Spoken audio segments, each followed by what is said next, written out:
तो that is what guru tattva we need to understand. Hopefully अब मेरे को इसके ऊपर और एक्सप्लेनेशन और डिटेलिंग की जरूरत तो नहीं है, because I was not very satisfied जब मैंने कल आप लोगों को गुरु तत्व समझाया। तो I was looking for examples कि मैं उसमें कैसे आपको ये चीज समझा सकती हूँ। तो आई वॉज थिंकिंग और मेरे को ये चीज समझ आई। ठीक है, now let's get back to our topic जो हम पढ़ रहे थे।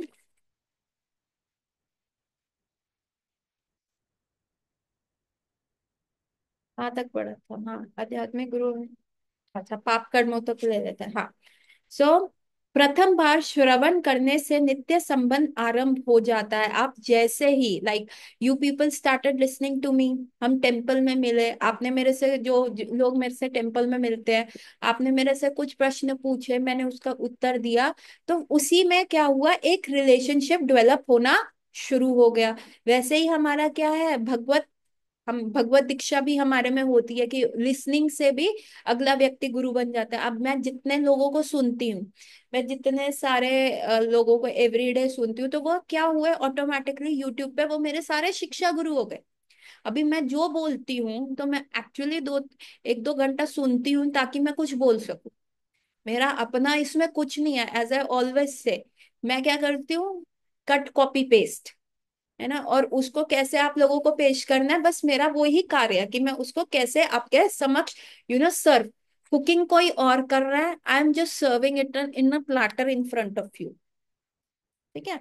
तो जैसे ही आप प्रथम बार किसी से सुनते हैं तो आपका उसके साथ संबंध जो है वो डेवलप हो जाता है। आपके प्रश्नों के संबंध में दूसरी दीक्षा वास्तविक दीक्षा होती है। प्रथम दीक्षा प्रारंभिक दीक्षा होती है, शिष्य को तैयार करने के लिए, ठीक प्रारंभिक एवं उच्च शिक्षा के समान। जो आप सुन रहे हैं लोगों से, आपकी सोचो आपका संबंध डेवलप हो गया तो एज अ भगवत दीक्षा तो हो गई। बट दिस भगवत दीक्षा जो है ये आपको प्रिपेयर कर रही है ताकि आप जो है अपने गुरु महाराज के समक्ष जाके, अग्नि के समक्ष जाके उनको प्रॉमिस कर सके। Getting my point? अभी आप लोग मुझसे सुन रहे हैं, so almost I should not से आई एम योर शिक्षा गुरु, बट जिन लोगों से मैं सुन के आपको बता रही हूँ तो ऑटोमेटिकली वो लोग भी आपके शिक्षा गुरु हो गए, एंड समहाउ बाय डिफॉल्ट मैं भी हो गई। तो क्या हुआ कि अभी ये क्या हो गई, एक भगवत दीक्षा हो गई कि आई आई ऑटोमेटिकली बिकेम योर शिक्षा गुरु, यू बिकेम माई डिसाइपल्स, शिक्षा disciples. But this is the beginning, this is a preparation, ताकि आप अपने दीक्षा गुरु के पास जाएंगे और आप अपने दीक्षा गुरु को प्रॉमिस करेंगे और आप अपने दीक्षा गुरु को प्रॉपरली फॉलो करेंगे। अभी क्या है, जतिन 6 माला कर रहा है, दूसरा वाला जतिन 1, जतिन 2 अभी धीरे धीरे 16 पे करना लग गया है ना। श्रेयस ने आज मेरे को बोला मैं 14 कर रहा हूँ, मैंने उसको कहा बेटा दो और कर लो, 16 कर लो, एटलीस्ट 16, तो 14 कर रहे हो तो 16 में क्या। तो what is this, I am a nursery teacher preparing, so I am not even a nursery teacher, I am your Kinder garden teacher, है ना। किंडर गार्डन में क्या होता है, आपको हम प्रिपेयर कर रहे हैं बेटा, फॉर्मल स्कूल में एडमिशन होएगा, आपको ABCD आना चाहिए, आपको 1 2 3 आना चाहिए, आपको खाका गा आना चाहिए, आपको बेसिक कलर्स आना चाहिए। सो अभी क्या है, Kinder garden is also school, कहने को तो स्कूल है ही है, बट वहां बच्चे फिर भी मस्ती मार लेते हैं, प्रॉपर डिसिप्लिन नहीं फॉलो करते, कोई भी ड्रेस पहनाते हैं, कभी वो सोनपरी बनाते हैं, कभी कुछ बनाते हैं। बट फॉर्मल स्कूल में जब एक बार चले गए तो वहां पे तो प्रॉपर डिसिप्लिन चलेगा ना। वहां पे तो आपको प्रॉपर अपना नेल्स कट होना चाहिए, हेयर प्रॉपरली टाइड होना चाहिए, स्कर्ट ऐसा होना चाहिए, क्लीन होना चाहिए शर्ट, अगर विंटर्स है उसमें टाई होना चाहिए। ऐसा रहता है ना स्कूल में, हमारे स्कूल में था, अगर हमारे स्कूल में नहीं फॉलो करते थे तो हमें नकल्स पे स्केल पड़ता था। तो व्हाट इज दैट कि हमको वो चीज, अभी हम क्या कर रहे हैं, अभी हम प्रिपरेटरी स्टेज पे है कि ताकि हम लोग प्रिपेयर हो जाए, ताकि हम फॉर्मल स्कूल में चले जाए। तो दिस जो भगवत दीक्षा हो गई आपकी, और नाउ दिस प्राथमिक दीक्षा क्या है, आपको एक कमिटमेंट के लिए प्रेरित करें। ठीक है। सो ये चीज है। अब प्लीज इसको ये एग्जाम्पल मत ले लेना कि 4 गर्लफ्रेंड बना लेते हैं, इससे ये प्रेरणा मिलेगी कि एक वाइफ के साथ कैसे हैंडल करना, तो this example is totally wrong, right. So don't take it as कि it is like prathmik diksha, prathmik girlfriend and then finally in coming into a wife. Don't do that, okay? मेरा नाम मत खराब करना, ठीक है? प्रथम दीक्षा प्रारंभिक दीक्षा होती है, शिष्य को तैयार करने के लिए ठीक प्रारंभिक एवं उच्च शिक्षा के समान। पहली दीक्षा उसे शुद्ध होने का अवसर प्रदान करती है। अभी क्या है, हम शुद्धिकरण पे हैं, और शुद्ध होने के बाद वह ब्राह्मण के रूप में स्वीकार किया जाता है। सो यहाँ पे जो प्राथमिक दीक्षा बोली जा रही है वो हरिनाम दीक्षा बोली जा रही है। It's not talking about the preparatory thing, it is talking about the हरिनाम दीक्षा जो आप अपने गुरु महाराज के प्रति करते हो। तो जब आप में थोड़ा सा प्योरिटी, थोड़ा सा डिसिप्लिन आ जाता है, ब्रह्म मुहूर्त में 16 माला करना शुरू कर देते हो, आपकी इंद्रियां थोड़ी कंट्रोल हो जाती हैं, तुलसी महारानी आपकी कंठा पे रहती है, थोड़ा माइंड से आप हो जाते हो कि नहीं मेरे को ये नहीं करना, मुझे वो नहीं करना, ऐसे नहीं करना, वैसे नहीं करना। देन व्हाट हैपेंस इज कि now you become good for to take a Brahmin. तब आप एक ब्राह्मण दीक्षा ले सकते हो, जहां पे आपके गुरु महाराज आपके कान में गायत्रीज देते हैं, and they are very beautiful Gayatris. उसके बारे में मेरे को पढ़ना है, मेरे पास एक बहुत अच्छी बुक है। पहली दीक्षा उसे शुद्ध होने का अवसर प्रदान करती है, और शुद्ध होने के बाद वह ब्राह्मण के रूप में स्वीकार किया जाता है, और यही वास्तविक दीक्षा है। शिष्य एवं गुरु का नित्य संबंध पहले दिन श्रवण करने पर ही स्थापित हो जाता है। लाइक आप में से बहुत सारे लोग राधानाथ स्वामी महाराज को एस्पायर कर रहे होंगे, बहुत सारे लोग जो है भक्ति आश्रय स्वामी महाराज को एस्पायर कर रहे होंगे। और जैसे ही आप उनको सुनते हो, द फर्स्ट टाइम यू से, the love at first sight हो जाता है। मतलब जैसे ही आपने उनको सुना और आपके हृदय में आया मेरे को इनको गुरु महाराज बनाना है, ये मेरे गुरु महाराज बनेंगे, वहीं पे आपका संबंध जो है स्थापित हो गया, गुरु शिष्य संबंध स्थापित होना शुरू हो जाता है। एंड देन जो फर्स्ट हरि नाम दीक्षा होती है, गुरु महाराज बोलते हैं बेटा नाउ थोड़ा सा सीरियस हो जाओ, पेन पकड़ो, हरे कृष्ण लिखो, ऐसे करो वैसे करो। एंड व्हेन द डिसाइपल्स जो होते हैं उनमें वो सिंसियरिटी आ जाती है, और वो थोड़े से दे आर डिसिप्लिन्ड और थोड़े सीरियस हो जाते हैं, then Guru Maharaj make them a Brahmin, then they give him Gayatri, give him or her Gayatri. That is the second diksha, that is called the Brahmin diksha. ठीक मेरे आध्यात्मिक गुरु को की तरह मेरी, प्रभुपाद कह रहे हैं 1922 में मेरी उनके साथ पहली भेंट हुई थी। उन्होंने मुझे पूछा था, आप शिक्षित व्यक्ति हैं, आप इस ज्ञान का प्रचार क्यों नहीं करते? वह आरंभ था। मतलब प्रभुपाद, ये वाला इंसिडेंट बहुत फेमस है, बहुत फेमस इंसिडेंट है। क्या हुआ, शिला प्रभुपाद के जो फादर थे, Gour Krishna De, he was a very good Radha Rani bhakta, he was like always मेरे राधा रानी के श्री चरणों की बात करते थे।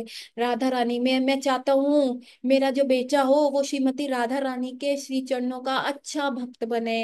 एंड बहुत सारे वो वैष्णव्स को, कोई भी उनको साधु महात्मा मिलते थे, उनको वो घर बुला लेते थे, and he used to say please bless my son that he becomes a Vaishnava, please bless my son he becomes a Vaishnava, ऐसे करते थे, है ना?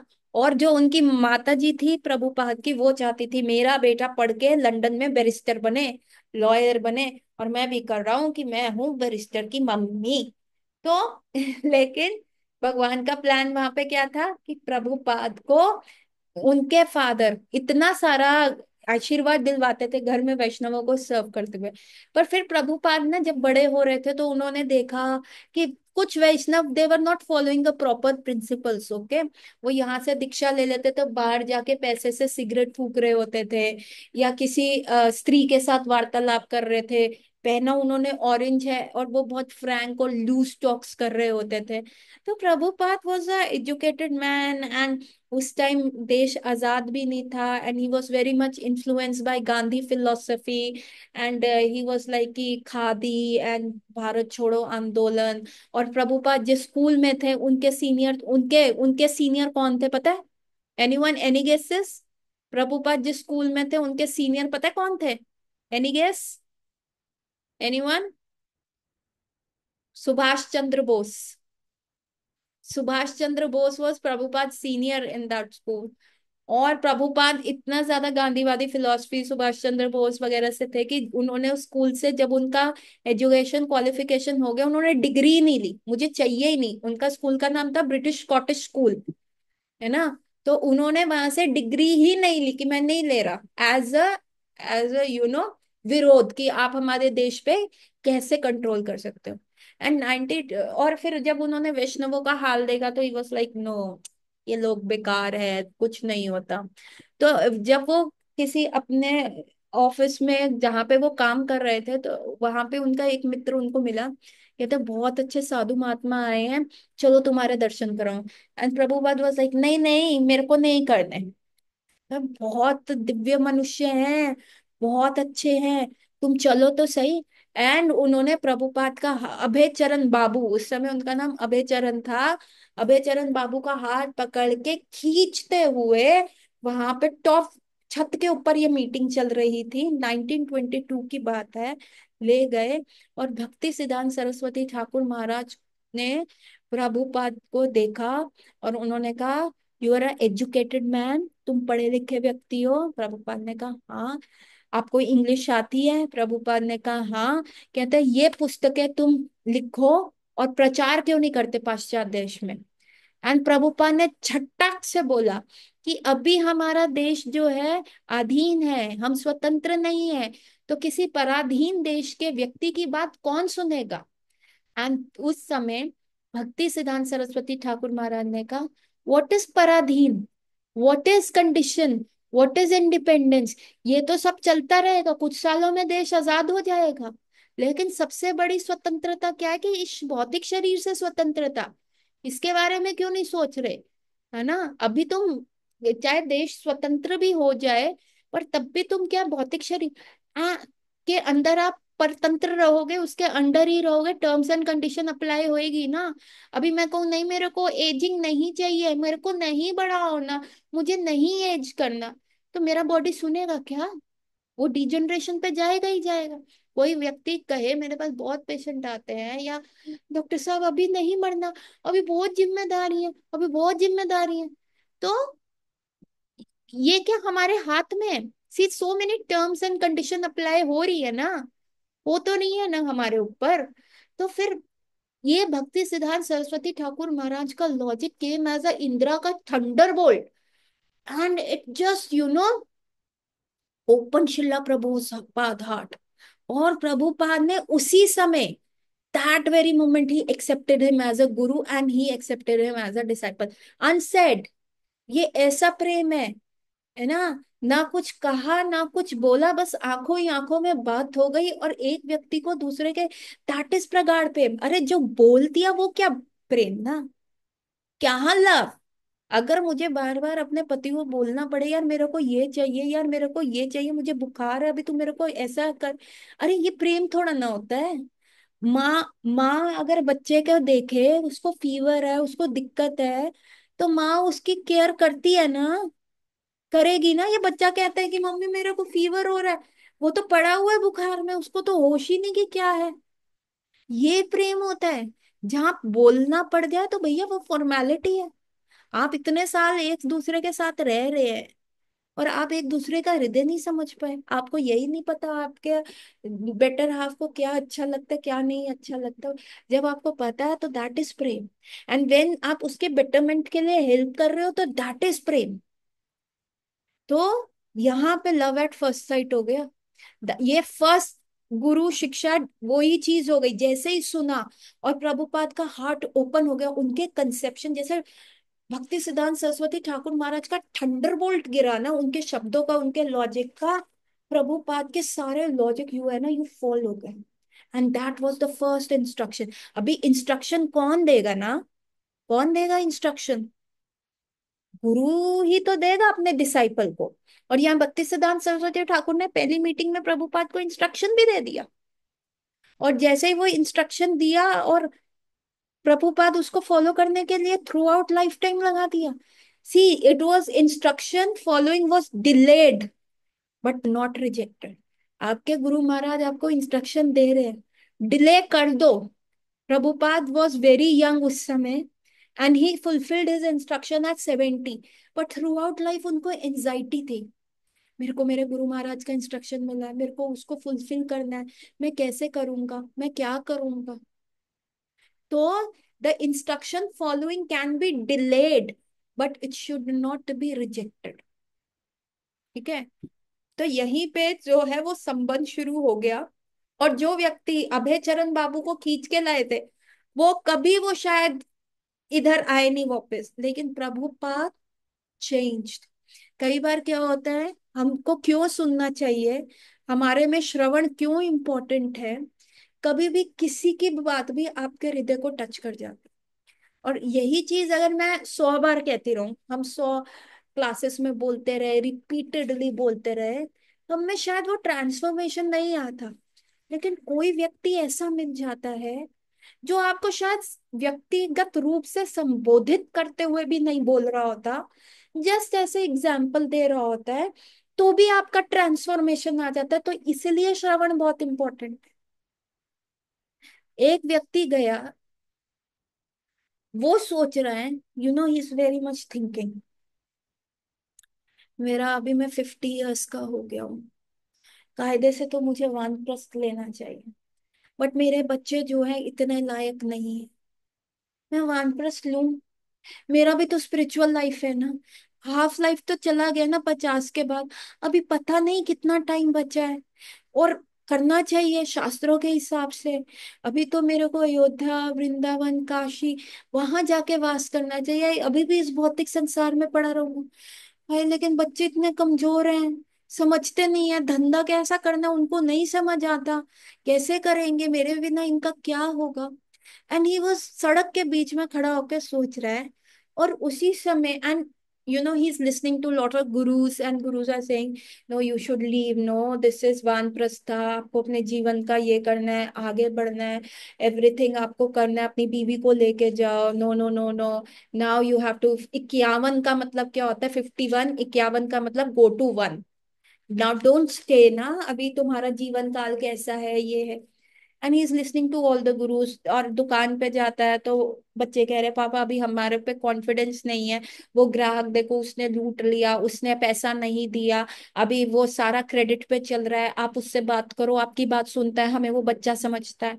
And he is in a total confusion, और सड़क के खड़े बीच में खड़े होके वो यही सारी बातें सोच रहा है, सोच रहा है, सोच रहा है।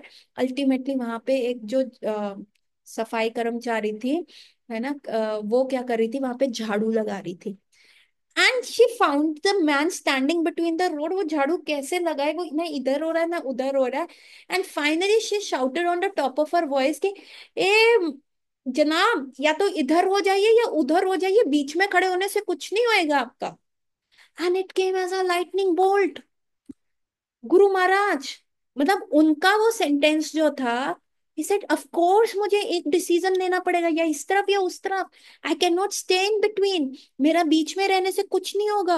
वो उस झाड़ू लगाने वाले के पैर पड़ गया, माता जी थैंक यू, आपने मेरी बिगर कंफ्यूजन को दूर कर दिया। And the lady was like है, शी वाज इलिटरेट, उसको कुछ पता नहीं। सो श्रवण इज वेरी इंपॉर्टेंट। आपको पता नहीं, कभी भी कोई भी व्यक्ति आपके आपके समक्ष आके ऐसी चीज बोल जाता है, और जिस द्वंद में आप उस समय पड़े हैं, जिस कंफ्यूजन में उस समय आप पड़े हैं, वो कंफ्यूजन आपका सॉर्ट हो जाता है, उसका सॉल्यूशन आ जाता है ना। एक व्यक्ति है, मैंने एक लेक्चर में सुना, उसका लाइफ में कोई भी प्रॉब्लम हो, कोई भी XYZ, बॉस से, घर में, फाइनेंशियल, पड़ोसी से, टैक्सेस से, कुछ भी प्रॉब्लम होए और वो उसका दिमाग खराब होता है, वो क्या करता है, भगवत गीता लेता है और भगवत गीता को प्रे करता है, ठाकुर जी को प्रे करते हुए भगवत गीता का कोई भी पेज निकाल लेता है, और जो टॉप राइट पे श्लोका होता है उसको पढ़ लेता है। और आज तक he says it's my experience, आज तक वो वाला श्लोका ने मुझे गाइड किया, मेरे लिए वो सोल्यूशन लेके आए। So look how magical it is. कहते हैं हमेशा वही श्लोक निकलता है जो मेरी प्रॉब्लम को सॉल्व करता है। Aindra Prabhu was also in the confusion कि मैं बुक लिखूं या ना लिखूं। Prabhupada came into his dream and he said I will, he was talking to Prabhupada, Prabhupada how do you like my book? And Prabhupada dream में बोल रहे हैं, first let it get printed. मतलब आइंद्रा प्रभु अपना बुक का मेन्यूस्क्रिप्ट जो है प्रभुपाद को दे रहे हैं, and he saying Prabhupada please read this book and tell me how it is. तो प्रभुपाद ना मैन्युस्क्रिप्ट साइड में रखा और कह रहे हैं, Aindra, let it get printed first and then I will read and then I will tell you. तो मतलब एक इनडायरेक्टली जो इंदिरा प्रभु कंफ्यूजन में थे कि whether I should print this book in print, कि मैं इसको छपवाऊं या ना छपवाऊं, यहाँ प्रभुपाद उनको बोल रहे हैं। स्टिल उन्होंने कहा नहीं, ड्रीम्स है, मैं चाह रहा हूँ कि ये बुक छप जाए एंड एवरीथिंग। तो क्या किया उसने, उन्होंने, उनके पास कार्ड्स थे, छोटे छोटे कार्ड्स थे। उन्होंने कहा अब इस कार्ड्स में से ना देखते हैं क्या आता है। और उन्होंने वो कार्ड्स ऐसे रख दिए, और उसमें से जो कार्ड उन्होंने निकाला, वो कार्ड था हनुमान जी का। और हनुमान जी के कार्ड के पीछे एक इंस्ट्रक्शन लिखा हुआ था कि one should be very brave enough to put forward their point, and that was a clear cut instruction, और उन्होंने अपनी वो बुक छाप। ठीक है। तो श्रवण, ये सारी चीजें क्या है, ये प्रभुपाद की बुक्स क्या है, these are all magical things. These are like Aladdin का लैम्प। आप इनको रगड़ोगे ना, रगड़ोगे क्या, it's not for the sake of reading, हाँ ये हो गया, खत्म हो गई माता जी, भगवत गीता फिनिश कर ली, मैंने ये बुक खत्म कर ली माता जी मैं। नो, प्रभुपाद एक बार अपने शिष्यों से पूछ रहे हैं, are you studying my books? And shishyas, yes Prabhupada, we are reading your books. Are you studying my books? क्या तुम मेरी किताबों को पढ़ रहे हो? हाँ प्रभुपाद, हम पढ़ रहे हैं। क्या तुम उसको घोट के पढ़ रहे हो? There is a difference between studying and reading. Reading तो आप न्यूज़पेपर भी रीड करते हो, अब स्टोरी बुक भी रीड करते हो, अब नॉवल भी रीड कर रहे लेते हो, सड़क पे लगा हुआ कोई दीवार पे इश्तिहार लगा होता है, एडवर्टाइजमेंट लगा होता है, वो भी रीड कर लेते हो। पर इसका मतलब ये नहीं है कि आप उसको रिकॉल कर लो अपनी मेमोरी में। स्टडिंग का मतलब है आप स्क्रूटनाइजिंगली एक एक शब्द पे ध्यान पूर्वक जाके इसका क्या मीनिंग है वो पढ़ रहे हो, दैट इज कॉल्ड स्टडिंग। तो Srila Prabhupada said to his disciple, आपको मेरी किताबें स्टडी करनी है, सिर्फ रीड नहीं करनी, you have to study them. ठीक है। तो जब आप ऐसा करते हो, अध्ययन, वेरी गुड जतिन, अध्ययन करनी है आपको किताबें। सो जब आप ऐसा करते हो तो क्या होता है, आपके अंदर जो है संबंध आप क्या डेवलप हो जाता है। More you take association, more you get attach, संगे संजायते कामा। जैसे मेरा काम होगा, जैसे मेरी इच्छा होगी, आप लोग भी वैसे ही बनना शुरू कर दोगे। अभी फॉर एग्जाम्पल मैं बताती हूँ, एक सिंपल सा, एक बहुत नॉर्मल मटेरियल एग्जाम्पल बताती हूँ। अभी मैं ना बहुत अट्रैक्ट होती हूँ, जो बीच वाला नोज में वो बीड डाल के नोज पिन लगाया जाता है ना, आई फील वेरी अट्रैक्टेड। मैं उसको एवरी संडे पहनना शुरू कर दिया, मुझे देखते हुए संगे संजायते कामा ममता ने पहनना शुरू कर दिया। वो हमेशा माता जी पहन रही है, तो क्या हुआ, उसका इनिशियल नहीं था, माता जी मुझे इनिशियली, मैंने कहा ममता हम पहनते हैं। नहीं नहीं माता जी, क्या बात कर रहे हो, मुझे शर्म आती है, मैं नहीं कर सकती, मैं नहीं पहन सकती, मैं नहीं ये करूंगी। पर क्या हुआ, शी स्टार्टेड वेयरिंग। मैं कहा अब तेरी शर्म कहाँ गई, है ना। The Aniketan abhishek of our Delhi temple, Rohini temple, ये सड़कों पे कपड़े चेंज करते हैं। सड़कों सड़कों पे कपड़े इसलिए चेंज करते हैं क्योंकि क्योंकि इनके पापा घर बैठे होते हैं, वहां पे ये भौतिक वस्त्रों में चले जाते हैं। लेकिन संगे संजायते कामा, मतलब टेम्पल में आना है तो इनको धोती कुर्ते में आना है। अभी पेंट शर्ट में आएंगे तो कोई इनको बाहर नहीं निकालेगा, लेकिन उनके संग में रह के वो वैसे ही कपड़े पहनाते हैं। और जैसे ही उनको घर जाना होता है तो ये सड़कों पे धोती खोल रहे होते हैं। मैं I have never seen them changing, but उन्होंने मेरे को ऐसे बताया था। ठीक है, let's not embarrass them more, है ना। गुरु परंपरा पद्धति, सर्वप्रथम आप मेरे भक्तों के भक्त बने, दास से दासा अनुदास। हम सीधे कृष्ण की ओर छलांग नहीं लगा सकते, ये एक अन्य प्रकार की मूर्खता है। कृष्ण के प्रति हम डायरेक्ट नहीं जा सकते। कृष्ण क्या कहते हैं, पहले आप मेरे दासों के दास बनिए, है ना। हम सीधे, अच्छा, हमें गुरु के माध्यम से ही कृष्ण तक पहुंचने का प्रयास करना चाहिए, ये परंपरा कहलाती है। कृष्ण कोई मूल्यहीन वस्तु नहीं है जो सीधा सीधे छलांग लगाकर प्राप्त हो जाएंगे। Krishna is not so cheap कि आपने छलांग लगाई और कृष्ण मिल गए। उसके लिए मेहनत करनी पड़ेगी, वॉर इंजरीज है ना, है ना आपकी छाती के ऊपर वॉर इंजरीज दिखाने के लिए? अभी नहीं है, अभी करनी है, पूरा लाइफ टाइम लगेगा वो वॉर इंजरीज को अपनी पीठ पे, छाती पे, हाथ पे, मुंह पे लगाने में, क्योंकि माया के प्रति हमारा फाइट है, बहुत स्ट्रॉन्ग ओपोनेंट है, तो हमारे हथियार बहुत स्ट्रॉन्ग होने चाहिए।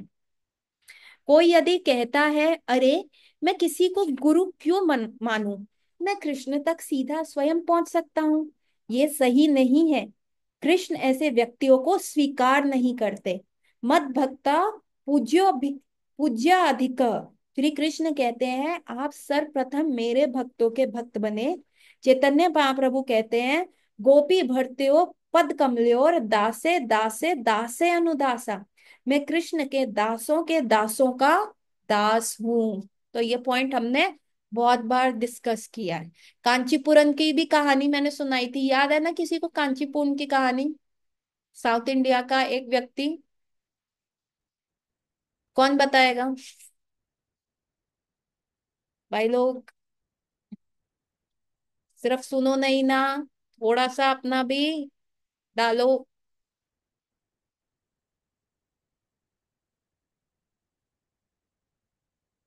एनीवन? माता जी, वो वाला स्टोरी ना जिसमें वो आ, मतलब वो डायरेक्ट वो नारायण की सेवा करते हैं, फिर बाद में वो बोलते हैं कि उनको पूछते हैं कि वो कब आने वाले हैं बैक टू गॉड हेड। तो बोलते हैं कि आपको टाइम लगेगा, बट समाओ कोई दूसरा ब्राह्मण उनको पूछता है तो फिर वो बोलते हैं कि आप आ जाओगे, क्योंकि वो दास ने दास की सेवा कर रहे थे। श्रेयस तुम और ऐड वो करोगे डायरेक्ट अच्छे से? क्या कहानी थी? अनिकेत ने बहुत अच्छा हिंट दिया, एग्जैक्टली वही थी, पर प्रॉपर वे में कौन बताएगा? श्वेता? प्रॉपर वे में। उद्धव? उद्धव तो है ही नहीं। हाँ माता जी, मतलब एक प्रभु जी थे, मुझे नाम नहीं याद उनके, कांचीपुरम। बट लाइक, हाँ, मुझे नाम नहीं याद उनके, बट लाइक ही वॉज पुजारी इन अ टेम्पल, और फिर वो रोज भगवान की सेवा करते थे। और चामर। फिर चामर हाँ, डुलाते। चामर हिला, हाँ, और फिर भगवान से बातें करते थे भगवान। और फिर लाइक मुखामुखी। लोग उनके पास आते थे। हाँ, और भगवान लोग उनके पास आते थे और उनको क्वेश्चन करते थे कि लाइक हमारी ये प्रॉब्लम्स है, तो क्या आप भगवान से पूछ के हमें बताओगे कि लाइक ये सोल्यूशन कब मिलेगा, कैसे मिलेगा। ऐसे उनसे आके पूछते थे। तो उन्होंने एक दिन उन्होंने सोचा कि लाइक मैं अपने बारे में पूछ लूं कि like will I really go to Goloka Dham. तो फिर उन्होंने एक बार भगवान को पूछा कि सच में मैं गोलोक धाम आऊंगा। तो भगवान बोले कि नहीं, तुम नहीं आओगे, तो तुम नहीं आ सकते। तो फिर उन्होंने बोला कि हाउ कम दिस पॉसिबल, मतलब लाइक मैं आपको रोज चामर घुमाता हूँ, आपकी सेवा करता हूँ, लाइक योर गुड फ्रेंड। तो फिर लाइक मुखामुखी बात। Y will not I. हाँ, मुखामुखी बात होती है हमारी। तो फिर तो भगवान बोलते हैं no, you will not come. तो फिर वो पूछते हैं उनको कि लाइक क्यों, मैं क्यों नहीं आऊंगा। तो वो बोले, ये तुम मेरी सेवा करते हो, but if you will serve my devotees, अगर आप मेरे मेरे डिवोटीज को सर्व करोगे तो फिर शायद आप आ जाओगे ऐसे। तो फिर हम्म। वो जाते हैं, उनके डिवोटीज की सेवा करते हैं, इसके आगे का नहीं याद मुझे इतना प्रॉपरली, बट उनके डिवोटीज की सेवा करते हैं। तो फिर या फिर वो एलिजिबल हो जाते हैं गोलोक धाम जाने के लिए। तो this is a story about Kanchipuram. Kanchipuram जो थे वो भगवान के से मुखामुखी बात करते थे, वो शूद्र थे, और भगवान को पंखा झलने का कार्य करते थे। और वो इतने थे कि वो ठाकुर जी से बात किया करते थे मुखामुखी। तो बहुत सारे लोग जो थे उनसे प्रश्न करते थे, आप जाके ठाकुर जी से ये पूछ लो, वो पूछ लो, और वो उनके क्वेश्चंस के जवाब देते थे।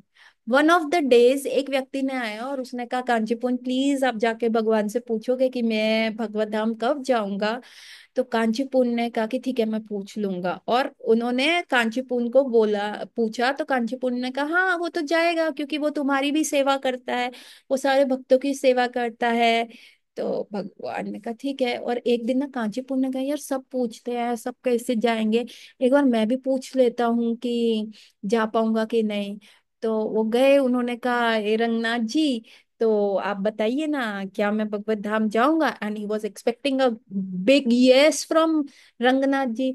और उन्होंने कहा, कांचीपुरम तुम्हारा मुझे ना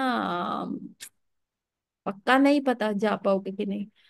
उनको शॉक ऑफ द लाइफ लग गया इतनी जिंदगी उन्होंने बिता दी और उनकी चामर धुला रहे, वो कह रहे हैं क्या, व्हाट आर यू सेइंग, मैं आपसे बात कर रहा हूँ। हाँ तो तुम, मैं आपको चामर डुलाता हूँ। और तो कहते हैं हाँ तो तभी तो मैं तुमसे बात कर रहा हूँ। तो बात कर रहे हो तो इसका मतलब अपने धाम नहीं लेके जाओगे?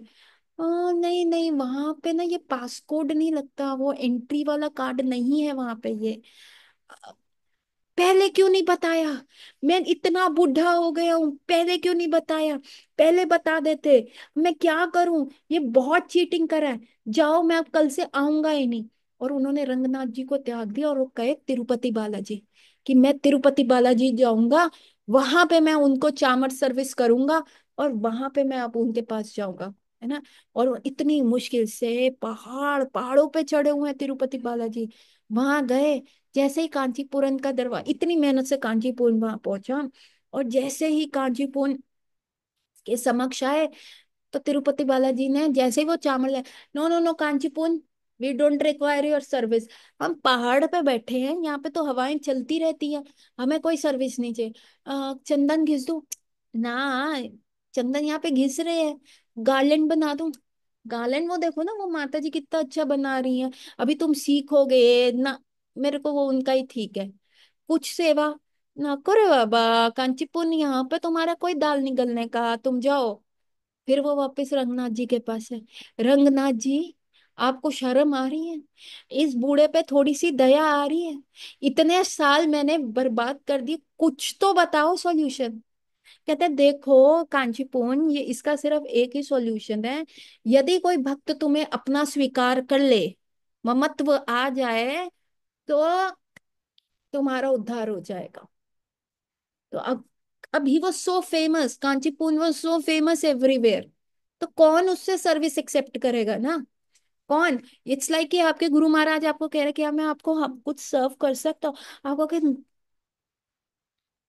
ये तो सुनना भी आपके लिए गवारा नहीं होगा, कि हम ये चीज सुने भी नहीं, है ना। तो अभी कांचीपुरम वॉज लाइक कि मैं क्या करूं, वो किसके पास गए, रामानुजाचार्य के पास गए।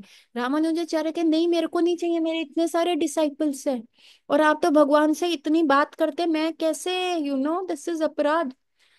तो he said Ramanujacharya you are my only last hope, सबने मेरे से पल्ला झाड़ दिया, please tell me.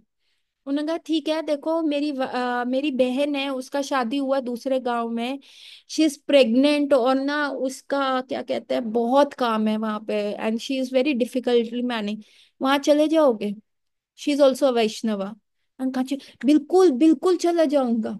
And Kanchipur ने एक रिकमेंडेशन लेटर लिया रामानुजाचार्य से, उन्होंने लिखा ये व्यक्ति मैं भेज रहा हूँ, तुम इनको जाओ, तुम इनसे सेवा ले सकती हो, ये हेल्प करेंगे। अभी कांचीपुरम की रामानुजाचार्य की बहन कांचीपुरम को देखा और लेटर देखे, इतना बुढ़ा व्यक्ति, मैं इससे क्या करवाऊंगी। And finally since she was so taxed up with the household duty, उन्होंने कहा चल कुछ ना होने से कुछ अच्छा है। और उन्होंने उनको कहा कि आप ना ये सारी गाय गाय का काम करोगे, आप सुबह इनको उठाओगे, नहलाओगे, चारा खिलवाने जाओगे, ये होगा सब होगा। एंड ऐसे वो कर रहा था, ऐसे सारा टाइम चल रहा था। कुछ समय के बाद क्या होता है, वहां पे बारिश आ जाती है, बहुत जोर से बारिश आ जाती है। एंड तो वो सारी गायें को ना एक सेफ शेड में लेके जा रहा था, तो उसमें से एक छोटा सा बछड़ा जो है वो भाग गया। कांचीपुर ने बाकी गायों को तो सेफली शेड के अंदर बंद कर दिया, और वो छोटे से बछड़े को ढूंढते लगा, वो कहाँ जंगल में चला जाए, शेर उसको खा ले, ये चीज हो जाए। तो वो ये सब सोच रहा था, और पूरी रात बीत गई। अगले दिन उनकी बहन देखे कि व्यक्ति नहीं है, एक बछड़ा गायब है, बाकी सारी गाय यहाँ है। And she was totally tense, totally tense. सारे गांव में कहा हमारा सेवक, हमारा सेवक था एक, हमारा सेवक है, किसी को पता है कहाँ है हमारा सेवक। और कांचीपुरम वो बछड़े को लेके आ रहा है। फिर उनकी बहन की रामानुजाचार्य की बहन के सांस में सांस आई, लीजिए हमारा सेवक आ गया। और जैसे ही उसने कहा मेरा सेवक आ गया, वो क्या हो गया, ममत्व आ गया कि ये मेरा है। अभी मंदिर में तुम लोगों में जो भी कुछ गलत करोगे ना, तो वो क्या कहेंगे, ये तो माता जी के साथ दिखता है, ये तो वो सुरेश्वरी माता जी हैं, ये तो उनके साथ बैठता है, ये उनके साथ, ये मैंने देखा है, ये उनके ग्रुप में है। ये ऐसा कर रहा है, माता जी ऐसी होंगी, है ना। तो नाउ योर बिहेवियर क्या होता है, वो रिफ्लेक्ट होगा। मेरी चाहे कोई गलती ना हो, तो मैं क्या है, गुण के साथ, गेहूं के साथ गुण पिसता है तो मैं वो गुण हो जाऊंगी। क्यों? क्योंकि वो ममत्व आ गया। हमारा उठना बैठना खाना पीना एक जगह हो गया, तो हमारा वो ममत्व आ गया। तो उसी प्रकार से वो व्यक्ति, उस लेडी ने जब कहा लो लो आ गया हमारा सेवक आ गया, और उसी समय आकाशवाणी हुई और कांचीपुरम वॉज एक्सेप्टेड, उसी समय। So this is a story of Kanchipuram. तो चैतन्य महाप्रभु क्या कह रहे हैं, सीधा कृष्ण तक नहीं पहुंच पाओगे। Even if you are talking with Krishna, even you are doing serving deity worship कर लो, कुछ भी कर लो, बीच में आपको वो टेलीस्कोप के लेंसेज चाहिए to have a finer picture to reach Krishna. एक प्रामाणिक गुरु स्पष्ट रूप से एक शिष्य के दोष बता देता है। एक लिविंग गुरु क्या है, शिष्य के दोष बता देता है। वह व्यक्ति जो तथाकथित ज्ञान से आध्यात्मिक गर्वित है और विनम्रता से विहीन है, कभी भी एक प्रामाणिक गुरु की शरण में नहीं जाता। वह ये सोचता है कि उस आध्यात्मिक गुरु की आवश्यकता नहीं है और वह अपने प्रयासों से परम गति प्राप्त कर लेगा। ऐसा व्यक्ति वेदांत सूत्रों का अध्ययन करने के लिए योग्य नहीं है। जो व्यक्ति भौतिक शक्ति अर्थात माया के आकर्षण के विषयभूत है, वह गुरु शिष्य परंपरा के उपदेशों की अपेक्षा करते हुए स्वयं के विचारों का निर्माण करने का प्रयत्न करता है, और इसी कारणवश वेदांत के अध्ययन क्षेत्र का बाहर के अध्ययन क्षेत्र से बाहर चले जाते हैं। एक प्रामाणिक गुरु को इस प्रकार की अट्ठलबाजी करने वाले स्वच्छंद विचारकारों की भत्सना करनी चाहिए। और जब आध्यात्मिक गुरु शिष्य की नासमझी प्रकट कर देते हैं, उसे अन्यथा नहीं लेना चाहिए। तो that is a very important point discussed over here, is कि जो व्यक्ति ये कहता है कि मैं तो किताबें पढ़ के कर लूंगा, मेरे को गुरु की क्या जरूरत है, सब है ना बुक्स में, पढ़ लेंगे कृष्ण तक पहुंच लेंगे। या दूसरा व्यक्ति कहता है क्यों मुझे भैया चाय लस्सन छोड़नी, कहाँ लिखा है भगवान ने भगवत गीता में, बताइए चाय छोड़ने के लिए कहाँ लिखा है, कॉफी छोड़ने के लिए कहाँ लिखा है। ये क्या आप ना, इस्कॉन वाले ने ना ऐसी ऐसी चीजें कर रखी हैं। दैट इज रॉन्ग, नो ऐसा नहीं होता। कहाँ लिखा है कि मैं गर्लफ्रेंड्स के साथ नहीं जा सकती हूँ, जवान हूँ, हार्मोन्स है। दिस इज सो कॉमन, हम कैसे आएंगे यहाँ पे, हम नहीं मानते आप लोगों को। कहाँ लिखा है भगवान ने, भगवान की खुद इतनी सारी गर्लफ्रेंड्स थी। जो ऐसा व्यक्ति है जो ओवर स्मार्ट अपने आप को समझ रहा है, ऐसा व्यक्ति कभी भी वैदिक परंपरा और नॉलेज नहीं ले सकता। और प्रामाणिक गुरु को क्या करना चाहिए, इन चीजों का खंडन करना चाहिए, भत्सना करनी चाहिए। उनको ये नहीं करना चाहिए हाय शिष्य बुरा मान जाएगा, नहीं, strictly he should come down कि नहीं ऐसा नहीं होना चाहिए। बाकी we will continue tomorrow, and